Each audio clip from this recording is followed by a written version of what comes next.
Globally आपको बताएं, एक इंटरेस्टिंग फैक्ट आपको बताना चाहूंगा।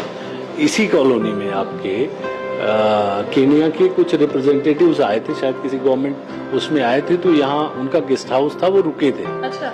तो उन्होंने जाके अपने अफ्रीकन यूनियन इंफ्रास्ट्रक्चर के चेयरमैन हैं, जो केनिया के फॉर्मर प्राइम मिनिस्टर थे, राइला ओडिंगा जी, उनको बताया और वीडियो दिखाई।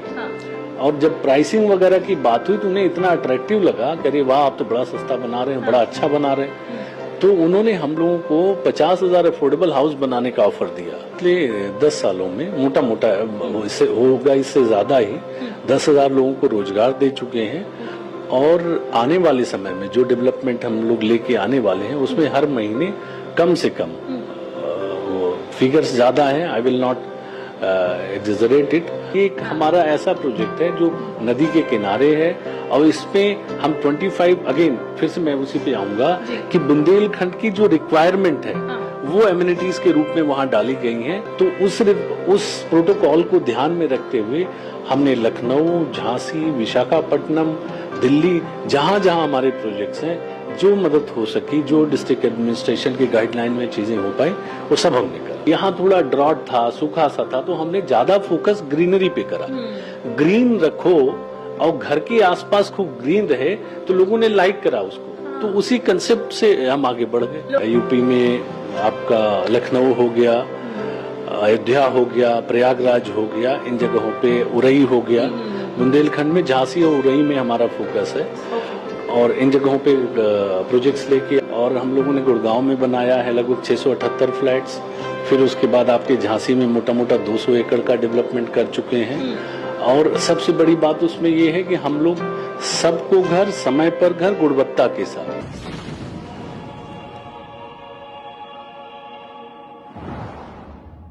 नमस्कार, मैं हूं साक्षी राय और आप देख रहे हैं खरी बात न्यूज। बहुत बहुत स्वागत है खरी बात न्यूज में दर्शकों। और आमने सामने में हमारे साथ आज कोई नेता नहीं है और जनता भी नहीं है। आज हमारे साथ जो शख्सियत मौजूद है, आपको बताऊं, सैनफ्रन ग्रुप के डायरेक्टर हमारे साथ मौजूद हैं।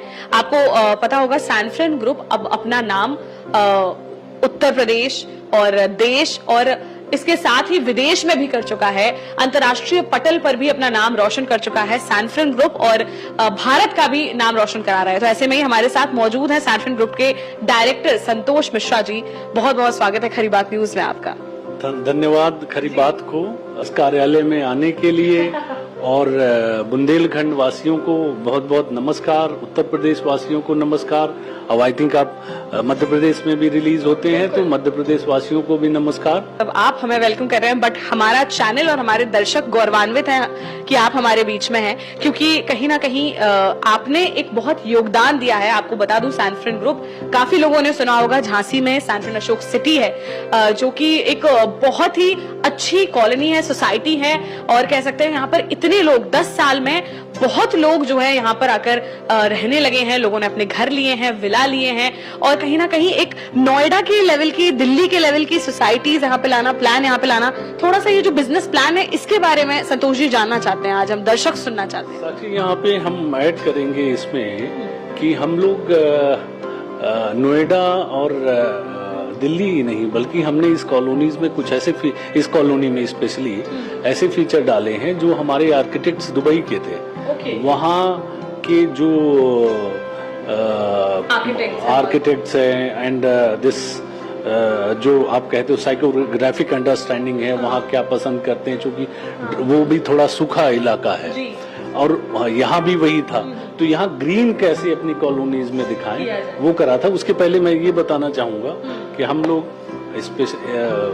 लोगों से मतलब हमारा जो ये ग्रुप नोएडा, गुड़गांव से शुरू होके आज हम लोग कई उसमें हैं, बट मेरा जो पर्सनली इंट्रोडक्शन है वो झांसी से ही है। अच्छा। मैं झांसी से ही जहाँ गया हूँ और हम लोगों ने गुड़गांव में बनाया है लगभग 678 फ्लैट्स। फिर उसके बाद आपके झांसी में मोटा मोटा 200 एकड़ का डेवलपमेंट कर चुके हैं। और सबसे बड़ी बात उसमें ये है कि हम लोग सबको घर, समय पर घर, गुणवत्ता के साथ। ये स्लोगन मैं इसलिए दे रहा हूँ साक्षी कि आपको हमने यहाँ पे इसी कॉलोनी में, जहाँ आज 2 करोड़ के घर बिक रहे हैं, 3 करोड़ के घर बिक रहे हैं, हमने यहाँ 12 लाख के घर और 5 लाख के प्लॉट्स बेचे थे 2011-12 में। और उसका आज अप्रिशिएशन लगभग 7-8 गुना हो चुका है। तो हमारे ग्रुप झांसी में स्पेशली, ये शायद हमारे एफर्ट्स से चीजें हुई, तो वो मैंने पहले बता दिया। बाकी हम लोग आज यूपी में आपका लखनऊ हो गया, अयोध्या हो गया, प्रयागराज हो गया, इन जगहों पे उरई हो गया, बुंदेलखंड में झांसी और उरई में हमारा फोकस है और इन जगहों पे प्रोजेक्ट्स लेके आ रहे हैं। ये बुंदेलखंड में अभी आप 2 जगह मतलब ऑपरेट? हाँ, झांसी और उरई। जी, झांसी एंड उरई। इसके अलावा हम ये भी पूछना चाहेंगे कि पहले तो जैसा आपने कहा आप झांसी से यहाँ से आगे बढ़े, तो आप born and brought up Jhansi से ही हैं, मतलब आप रहने वाले झांसी के ही थे? नहीं, आप ऐसे समझें कि हमने व्यापार इस ग्रुप के साथ जो हमारा कनेक्शन हुआ थोड़ा गुड़गांव से हुआ, लेकिन हम जो पहला प्रोजेक्ट जिसमें मुझे डायरेक्टर बनाया गया वो यहीं से था। क्यों झांसी क्यों चूज किया? झांसी का साक्षी बड़ा ही इंटरेस्टिंग क्वेश्चन है।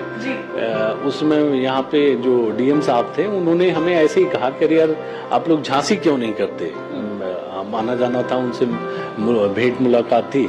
तो हमने ये पाया कि Jhansi east west north south corridor की क्रॉसिंग पॉइंट पे स्थित है और दूसरा बुंदेलखंड का सबसे बड़ा सिटी है, डिविजनल हेडक्वार्टर है। तो इस वजह से हम लोगों ने इन्वेस्टमेंट्स करे यहाँ पे प्रोजेक्ट्स लेके आए। ये एक मेन रीजन था। और कहीं ना कहीं आपको रिस्पांस भी उसका बहुत अच्छा मिला? हमारे झांसी में बहुत अच्छा रिस्पांस मिला। हम अपने उनको कॉलोनी वासियों को या आज भी जो इन्वेस्ट करें उनको सबको बहुत अपने from the bottom of my heart I wish to say thank you to all of them. अच्छा, मुझे जहाँ तक पता है जब ये सैनफ्रन अशोक सिटी बनी, ये वो समय था जब शायद झांसी के स्टार्टिंग डेवलपमेंट ईयर्स के थे और मतलब उसमें एक बहुत बड़ा योगदान कहीं ना कहीं सैनफ्रन अशोक सिटी का रहा है। लेकिन इसके बाद और अन्य कॉलोनीज भी आई और लोगों ने भी इन्वेस्टमेंट यहाँ किया। क्या लगता है सैनफ्रन ग्रुप क्यों डिफरेंट है? नहीं, ऐसे सब अपना अच्छा काम कर रहे हैं, साक्षी आपको बताएं। बट क्या है, थोड़ा हम लोग जैसे हम किसी भी शहर में जाते हैं, नॉट ओनली इन झांसी, आप ऐसे समझो चाहे लखनऊ हो, चाहे प्रयागराज हो, चाहे विशाखापट्टनम हो, चाहे अहमदाबाद हो, चाहे गुड़गांव हो, हर जगह की एक साइकोग्राफिक्स होती है, साइकोलॉजिकल अंडरस्टैंडिंग होती है। यहाँ थोड़ा ड्रॉट था, सूखा सा था, तो हमने ज्यादा फोकस ग्रीनरी पे करा। ग्रीन रखो और घर के आसपास खूब ग्रीन रहे तो लोगों ने लाइक करा उसको, तो उसी कंसेप्ट से हम आगे बढ़ गए। लोगों को ग्रीनरी बहुत पसंद आई। ग्रीनरी पसंद आई और सारे लोग भी अच्छा करें। देखिए ऐसा है कि ये एक पब्लिक फोरम पे हम बात कर रहे हैं, सबका अच्छा है। आई विल नॉट से कि किसी का खराब है या मेरा बहुत अच्छा है। हम थोड़ा सा जो साइकोलॉजिकल अंडरस्टैंडिंग समझ पाए बुंदेलखंड, उसको क्रैक करने की कोशिश करते हैं। यस। अच्छा, तो अब झांसी के बाद मतलब वैसे क्या झांसी में सिर्फ एक ही ये प्रोजेक्ट है, इसके अलावा और भी? झांसी में हम लोग साक्षी आपको बताएं, we are proud to announce this thing that हम लोग अभी तक एक green home city, green home residency, सैनफ्रान अशोक वैली, सैनफ्रान अशोक सिटी, ऑलमोस्ट 4 कॉलोनीज, 3 तो कंप्लीट कर चुके हैं, ये चौथी जिसमें आप बैठे हो इसका भी कंप्लीशन आ चुका है। ये 4th है? हाँ, 4th है। और एक बड़ी चीज कि रेरा ने हमें जो टाइमलाइन दी थी 2025, उससे 1 साल पहले, 1.5 साल पहले ही हम इस कॉलोनी को कंप्लीट कर रहे हैं। कंप्लीट कर चुके हैं? ऑलमोस्ट कंप्लीट कर चुके हैं। वैसे तो ऑन टाइम भी कंप्लीट करना कॉलोनीज के लिए बहुत मुश्किल होता है, मुझे ऐसा लगता है, जहाँ तक मुझे पता है कि उससे भी थोड़ा बहुत एक्सटेंड कर जाता है, लेकिन आपने 1.5 साल पहले ही खत्म कर दिया। तो देखो, ये जैसे यहाँ पे तो सब डेवलपर्स बड़े अच्छे हैं, अदरवाइज दिल्ली एनसीआर में या और बड़े शहरों में लाइक हैदराबाद हो गया, पूना हो गया, वहाँ बहुत सारे प्रोजेक्ट्स डिलेड चल रहे हैं। हमारे लिए यहाँ पे ये अच्छा है कि भाई हमने यहाँ पे जो हमें रेरा ने टाइम दिया उस टाइम से पहले किया है। जो बेसिक इंफ्रास्ट्रक्चर है वो सारा तैयार है। कुछ जो लग्जरियस इंफ्रास्ट्रक्चर होता है उस पे हम वर्किंग कर रहे हैं, वो भी बहुत जल्दी हम कंप्लीट कर देंगे इस पर्टिकुलर प्रोजेक्ट में। बाकी पीछे वाले सारे प्रोजेक्ट्स में चीजें हो चुकी हैं। जी। अच्छा, इसके साथ ही हम ये भी बात करना चाहेंगे, आप 4 प्रोजेक्ट्स आपने अपने ये बताए, इसके अलावा भी अभी बहुत ज्यादा चर्चाओं में एक नया प्रोजेक्ट चल रहा है, सरोवर हाइट्स, जो मुझे लगता है आप ही का प्रोजेक्ट है। हमारा है जी, उसके बारे में हमारे वीपी सेल्स, बिल्कुल मैं उनसे भी बात करूंगी, वो बताएंगे। ये एक हमारा ऐसा प्रोजेक्ट है जो नदी के किनारे है और इसमें हम 25 अगेन फिर से मैं उसी पे आऊंगा कि बुंदेलखंड की जो रिक्वायरमेंट है वो एमिनिटीज के रूप में वहाँ डाली गई हैं, वो हमारे वीपी साहब वो करेंगे। साक्षी, यहाँ मैं एक चीज और ऐड करना चाहूंगा, हम लोग यूपी में इन्वेस्टर समिट में लगभग 4700 करोड़ के इन्वेस्टमेंट का प्रपोजल दिया है, जिसमें लगभग आधे प्रपोजल्स पे 50% प्रपोजल्स पे हम लोग ऑन ग्राउंड काम शुरू कर चुके हैं, जिसमें हमारा एक बहुत ही प्रेस्टिजियस प्रोजेक्ट आ रहा है सैनफ्रान 1। आपका ये शहीद पथ पे है, लुलु मॉल जो बना है उसी के जस्ट अपोजिट। हाँ, ये 5 लाख स्क्वायर फीट का कंस्ट्रक्शन है। और ये हम लोग जो हमारी प्लानिंग है कि शायद जो है ये हमारा यूपी का कमर्शियल सबसे बड़ा डेवलपमेंट होगा। अच्छा, यस, पूरे यूपी का? पूरे यूपी में हमारा। वैसे पूरे यूपी में आपका सैनफ्रान अगर बात करें तो दूसरा तीसरा है। अच्छा, यस।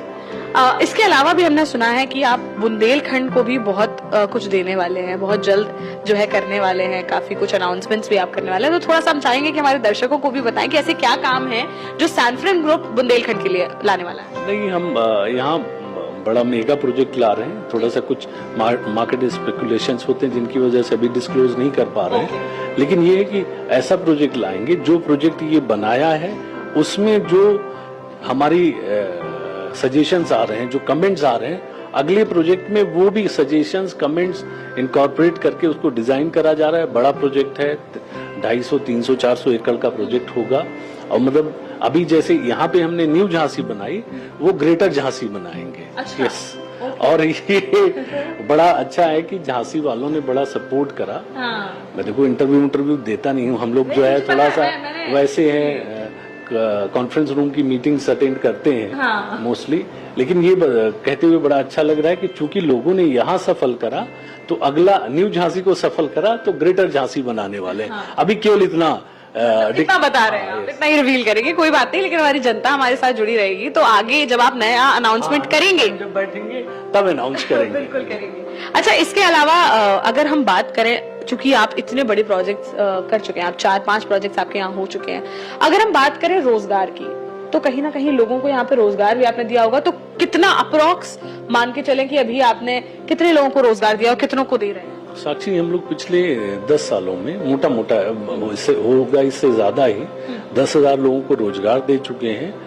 और आने वाले समय में जो डेवलपमेंट हम लोग लेके आने वाले हैं, उसमें हर महीने कम से कम, फिगर्स ज्यादा हैं, I will not exaggerate it, मतलब कम से कम 1000 लोगों को रोजगार हम यहाँ बुंदेलखंड में देंगे। Per month. यस। तो मतलब यहीं के आसपास के जो लोग होंगे उनको रोजगार? Yes, very much. अच्छा, इसके अलावा अगर हम बात करें आपके यहाँ के कुछ एमिनिटीज की, तो उसके बारे में हम जानना चाहते हैं, हमारे दर्शक जानना चाहते हैं कि ऐसी क्या चीजें हैं जो मतलब झांसी सिटी से थोड़ा सा डिफरेंट फील कराती हैं? बहुत खुला है, आप जैसे खुद भी देख लें। हाँ। अभी आप वीपी साहब के साथ जब नेक्स्ट राउंड का इंटरव्यू करेंगी तो आप खुद भी वॉक करके देख सकते हैं कितना खुला प्रोजेक्ट है, कितना ग्रीन प्रोजेक्ट है, कितना लाइक हम लोगों ने चीजें, जैसे अभी क्या है, हम बेसिक अम्यूनिटीज डेवलप करा है, अब लग्जरियस अम्यूनिटीज जो डेवलप कर रहे हैं, ओपन एयर जिम बना रहे हैं। तो ऐसे हम प्लान कर रहे हैं कि किसी के घर को बिना डिस्टर्ब करे हुए कैसे उसे प्लेस कर दें, और ऐसी लोकेशन पे चीजें रखें कि सबको इक्वली डिस्ट्रीब्यूट हो। मतलब कुल मिला के कि कोई ए ब्लॉक में रह रहा हो तो कह रहे यार बहुत दूर है। हाँ। तो इन सब चीजों का ध्यान रखते हैं। दूसरा ये है कि थोड़ा सा मेन हमारा फोकस जो रहा कि आसपास जितना ज्यादा से ज्यादा हरियाली हो सके। हमने एक प्रोजेक्ट पीछे जो बनाया था, जो कंप्लीट करा, ग्रीन होम सिटी, उसका नाम ही हमने रखा था ग्रीन होम सिटी, आपका आसियाना प्रकृति की गोद में। मतलब पूरा ग्रीनरी और प्रकृति की गोद। हाँ, मतलब आप you feel that you are living in the lap of nature. तो वो एक अम्यूनिटीज तो अभी बहुत सारी हैं जो वीपी साहब आपको वो करेंगे। और हमारा स्पेशली जैसे भाई यूपी के जो और डिस्ट्रिक्ट्स हैं उसमें जो प्रोजेक्ट्स ला रहे हैं, क्या कुछ ऐसे प्रोजेक्ट्स हैं जो आप यूपी के डिस्ट्रिक्ट्स में ला रहे हैं? साथ ही क्योंकि नेशनल इंटरनेशनल लेवल पर ही है, तो यूपी में क्या ला रहे हैं वो बताइए, फिर नेशनल इंटरनेशनल लेवल के बारे में जानिए। एक्चुअली ऐसा है कि हम लोग जैसे यूपी में अभी झांसी हो गया, उरई हो गया, लखनऊ हो गया, प्रयागराज में ला रहे हैं, अयोध्या में ला रहे हैं। अयोध्या में हम लोग होटल लेके आ रहे हैं, प्रयागराज में ऐसी ही एक छोटी टाउनशिप है, और लखनऊ में ऑलरेडी हम एक टाउनशिप कंप्लीट करने वाले हैं। वहां भी अगेन एक ये बड़ा रिमार्केबल चीज है, मैं बार बार इसको कहूंगा क्योंकि कंपनी का डायरेक्टर होने की वजह से ये बड़ा हमें रिलीफ देता है कि अगेन लखनऊ में भी हमें 2024 तक का टाइम है, 2024 दिसंबर तक का हम ये प्रोजेक्ट जो कंप्लीट कर रहे हैं ये हार्डली अक्टूबर 2023 में कंप्लीट कर लेंगे। मतलब 1 साल पहले ही आप कंप्लीट कर लेंगे। और प्रयागराज में जो टाउनशिप लाएंगे अभी वो प्लानिंग स्टेज में है, जो अयोध्या वाला होटल है वो भी प्लानिंग स्टेज में है। लखनऊ में जो बड़े प्रोजेक्ट्स ला रहे हैं वो हमने आपको बता ही दिया, 5 लाख स्क्वायर फीट का कमर्शियल कंस्ट्रक्शन है। और ग्लोबली आपको बताएं एक इंटरेस्टिंग फैक्ट आपको बताना चाहूंगा, इसी कॉलोनी में आपके केनिया के कुछ रिप्रेजेंटेटिव्स आए थे, शायद किसी गवर्नमेंट उसमें आए थे, तो यहाँ उनका गेस्ट हाउस था, वो रुके थे। अच्छा। तो उन्होंने जाके अपने अफ्रीकन यूनियन इंफ्रास्ट्रक्चर के चेयरमैन हैं जो केनिया के फॉर्मर प्राइम मिनिस्टर थे राइला ओडिंगा जी, उनको बताया और वीडियो दिखाई। और जब प्राइसिंग वगैरह की बात हुई तो उन्हें इतना अट्रैक्टिव लगा कि अरे वाह आप तो बड़ा सस्ता बना रहे हैं, बड़ा अच्छा बना रहे हैं। तो उन्होंने हम लोगों को 50,000 अफोर्डेबल हाउस बनाने का ऑफर दिया। तो एक वहाँ केनिया से ये ऑफर है, दुबई में हम लोग अपने लाउंजेस चला रहे हैं और लंदन में हम लोग अभी टाउनशिप्स लेके आ रहे हैं छोटी, टू स्टार्ट विद हमारे जो एफडीआई पार्टनर्स है। अभी मैं नेक्स्ट क्वेश्चन शायद वही होगा आपका। एफडीआई पार्टनर्स जो हैं उनके कुछ प्रोजेक्ट्स हैं जिनमें हम लोग कुछ साइकोलॉजिकल अंडरस्टैंडिंग के हिसाब से क्या होना चाहिए क्या नहीं होना चाहिए, इंडियंस खूब वहाँ बाई कर रहे हैं, तो उसके लिए हम उनके साथ कोलैबोरेट कर रहे हैं। और वो एफडीआई फॉरेन डायरेक्ट इन्वेस्टमेंट आदरणीय मुख्यमंत्री जी के भी जानकारी में है, लोग लंदन से यहाँ पे लगा रहे हैं। इधर ला रहे हैं जी। संतोष जी, अगर हम बात करें, चूंकि ये तो पूरा बिजनेस हुआ कहीं ना कहीं, लेकिन बीच बीच में हम सुनते रहते हैं कि आप सोशली भी बहुत ज्यादा एक्टिव रहते हैं, तो वो सोशली किस तरीके से, मतलब आप क्या क्या करने की कोशिश करते हैं? क्योंकि बिजनेस तो हम, मतलब काम तो हम पूरी लाइफ में करते ही रहते हैं, लेकिन जब तक हम सोशली एक्टिव नहीं रहेंगे तो फिर हम एक मशीन बन जाएंगे। सोशली हम ही नहीं साक्षी, हमारा जो ग्रुप है, ये ग्रुप जैसे ड्यूरिंग कोविड मुझे खूब याद है, बसेस हमने चलाई थी कुछ, जिसमें गवर्नमेंट की गाइडलाइन के हिसाब से हमने कुछ लोगों को दिल्ली से लखनऊ पहुंचाया था और आगे भी पहुंचाया था। कुछ जैसे यहाँ पे लोग पैदल जा रहे थे, इसी हाईवे से पैदल जा रहे थे, उनके खाने वाने की व्यवस्था की थी।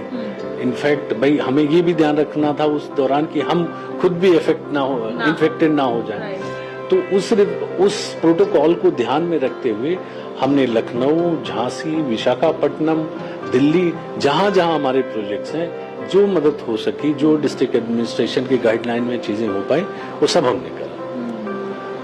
मतलब कहीं ना कहीं एक बहुत बड़ा रोल आपने उस टाइम भी निभाने की कोशिश की। बड़ा क्या, जो भगवान ने, माता रानी ने किया है हम लोगों को, जिस लायक हमारे ग्रुप को करा है, हम लोगों ने करा साक्षी, और उसको गवर्नमेंट ने भी रिकॉग्नाइज करा, लोकल एडमिनिस्ट्रेशन ने भी रिकॉग्नाइज करा, तो अच्छा लगा कि भाई ठीक है, हम लोग तो सोशल कर रहे थे, लोगों ने उसको अप्रिशिएट भी किया। अच्छा, तो चूंकि ग्लोबल इन्वेस्टर्स समिट अभी हमने देखी कि बहुत हुए, और कहीं ना कहीं सीएम योगी ने उसमें बहुत इंटरेस्ट लिया, मुंबई भी गए वो, और जो है यहाँ पर हमारे यूपी में बहुत इन्वेस्टर्स को प्रमोट किया है। तो आपकी उनसे मीटिंग हुई, ये फोटो लगी हुई है, हमने अभी देखा, जिसमें ये मीटिंग हुई आपकी। इस मीटिंग में क्या हुआ, मतलब कैसा सपोर्ट आपको उनकी तरफ से मिला, आपने क्या उनसे मांग की? मैं एक बड़ा इंटरेस्टिंग फैक्ट बताऊंगा। एक्चुअली मेरे एक दोस्त हैं, सीएम सर गए थे वहाँ मुंबई, तो वहाँ काफी हेक्टिक शेड्यूल था, बहुत सारे बिजनेसमैन से मिल रहे होंगे, उनका शायद वो अपना नाम नोट ना करा पाए होंगे या क्या जो भी रहा, लेकिन वहाँ जो उनके ऑफिशियल्स थे उन्होंने नोट कराया। जब सीएम साहब को पता चला तो केवल खाने पे समय था सीएम साहब के पास, तो सीएम साहब ने कहा नहीं खाने पे बुला लीजिए, मिलेंगे, कोई भी नहीं जाने पाएगा, मिलेंगे। और वो एक एक्सपीरियंस मेरे साथ भी रहा। लंदन के जो एसोचैम के फॉर्मर चेयरमैन हैं विजय गोयल साहब, वो उनसे मिले और वो भी बिना अपॉइंटमेंट के ही मिले, तो उन्होंने सीएम सर ने तो मतलब इन्वेस्टर्स को बहुत खुले हाथों से स्वागत करा है। और दूसरा ये है कि एक जो मैं जो मिला, बड़ी इंटरेस्टिंग चीज उन्हें लगी कि वो ये समझते हैं कि बिजनेस को क्या दिक्कत होती है, किस तरह की परेशानियां होती। एक बड़ा छोटी सी बात बताऊं, उन्होंने कहा कि संतोष जी इन्वेस्ट करिए और इन्वेस्ट कराइए, बाकी स्टेट बैंक ऑफ इंडिया या डिफरेंट फाइनेंशियल इंस्टीट्यूशन से हम मुंबई में मिल के आए हैं, हम उसमें भी सपोर्ट करेंगे। तो ये अच्छा है, मतलब बहुत ही अच्छा लगा। मतलब काफी कोऑपरेटिव, मतलब सरकार की तरफ से पूरा सपोर्ट मिल रहा है, सीएम की तरफ से पूरा सपोर्ट ही नहीं है, बहुत अच्छा सपोर्ट है। अच्छा। यस। तो ये कहीं ना कहीं और भी इन्वेस्टर्स को प्रमोट करेगा कि हाँ, ये भी ऐड करूंगा, जैसे झांसी में जो इन्वेस्टमेंट्स आए हैं उसको लेके भी सीएम साहब बहुत सीरियस हैं। और एक अच्छी चीज ये है कि यहाँ का जो एडमिनिस्ट्रेशन है, अप्रूविंग अथॉरिटीज हैं, वो भी जितने भी इन्वेस्टमेंट्स आए हैं, मैं देखता रहता हूँ, मुझे भी खबर लगती रहती है, हमारे रिप्रेजेंटेटिव्स जाते रहते हैं, बहुत सीरियस हैं लोग। मतलब all the officers are working to सारी चीजें जो धरातल पे लाने के लिए, जो इन्वेस्टर समिट में प्रपोजल्स आए हैं उन्हें धरातल पे लाने के लिए बहुत ही सिंसियरली और सीरियसली काम किया जा रहा है। ये अच्छा है भाई। ऐसा है, हमारे प्रदेश में बाहर से, देश से, विदेश से जितना ज्यादा इन्वेस्टमेंट आएगा उसी से डेवलपमेंट होना है, डेवलपमेंट दिखना है। जी, आप फॉरेन डायरेक्ट इन्वेस्टमेंट की बात कर रहे थे, वो भी थोड़ा हम पूछना चाहेंगे कि ये फॉरेन डायरेक्ट इन्वेस्टमेंट बुंदेलखंड में आप कैसे ला रहे हैं? एक्चुअली ऐसा है कि कुछ हमारे, मैं यहाँ पे एक चीज आपको फैक्ट बताना चाहूंगा कि जैसे जो यूके है, यूके इंडिया में तीसरा सबसे बड़ा इन्वेस्टर है। हाँ। और इंडियंस यूके में दूसरे सबसे बड़े इन्वेस्टर हैं। ये फैक्ट मुझे बड़ा शॉकिंग रहा होगा, ये लगा। तो हमारे कुछ दोस्त वगैरह जो वहाँ हैं, अच्छा काम कर रहे हैं, कुछ इजिप्शियंस फ्रेंड हैं, कुछ ऐसे ब्रिटेन के हैं, तो उन्होंने ये बताया कि साहब कंसोर्शियम्स बना के हम लोग काम करते हैं। तो उसमें मेरा तो यही है, मैं चूंकि इंडियन हूँ, मेरा ये है कि उनके इन्वेस्टमेंट्स यहाँ लाएं। तो ये जो दूसरे और तीसरे वाला गैप है, उनको भी हम अपना कम से कम ना पहला बनाए तो दूसरा बना ले, वो भी उनके भी इन्वेस्टमेंट्स आए। तो ये इसी उसमें मोरो रेसिडेंशियल है, एक आपका RSV कंसोर्शियम है, वो लोग कर रहे हैं हमारे साथ, और वो अप्रूवल स्टेज में वो चीजें हो रही हैं। तो उसके साथ मिलकर फिर यहाँ पर फॉरेन डायरेक्ट इन्वेस्टमेंट इसी तरीके से लाने की कोशिश की जा रही है। जी जी, जी। चलिए, बुंदेलखंड के लोगों के लिए एक संदेश चाहती हूँ कि क्या जो है आप लोगों को किस तरीके से सुविधाएं देते रहेंगे, ये एक संदेश जो भी आप बुंदेलखंड के लोगों से कहना चाहें। नहीं, मैं बस यही कहूंगा कि आप लोगों ने जिस तरीके से साथ दिया, ऐसे साथ देते रहिए। हम नई झांसी, ग्रेटर झांसी, ग्रेटर से और ग्रेटर झांसी बनाते रहेंगे, और आप लोगों का ऐसे साथ मिलता रहे, आपको कहीं हमसे शिकायत का मौका नहीं मिलेगा। बिल्कुल, हमारे साथ मौजूद थे संतोष मिश्रा जी, और तमाम मुद्दों पर इनसे चर्चा करी। कहीं ना कहीं एक बहुत ही अच्छी सोच, एक बहुत ही अच्छा विजन, एक बहुत ही अच्छा माइंडसेट जो है वो है, और झांसी को डेवलपमेंट के एक नए आयाम पर लाने वाले जो सैनफ्रन ग्रुप है उसके डायरेक्टर से हमने आज बात करी। और आपको क्या लगता है, हमारी झांसी की डेवलपमेंट ने पिछले 10 साल में कितना मोड़ लिया है, और किस हद तक हमें और डेवलपमेंट की अभी जरूरत है? क्या क्या आना आपको लगता है कि अभी बाकी है? क्या क्या लगता है कि क्या क्या और एमिनिटीज सोसाइटीज में, कॉलोनीज में होनी चाहिए? हमें कमेंट बॉक्स में कमेंट करके जरूर बताएं। साथ ही अगर आप कोई और सवाल संतोष जी से पूछना चाहते हैं तो हमें कमेंट बॉक्स में कमेंट करके जरूर बताएं। वापस से इनका समय लेने का प्रयास करेंगे और आपके सवालों का जवाब लेंगे। अभी के लिए फिलहाल इतना ही। बने रहिए हमारे साथ, देखते रहिए खरी बात साक्षी राय के साथ। नमस्कार।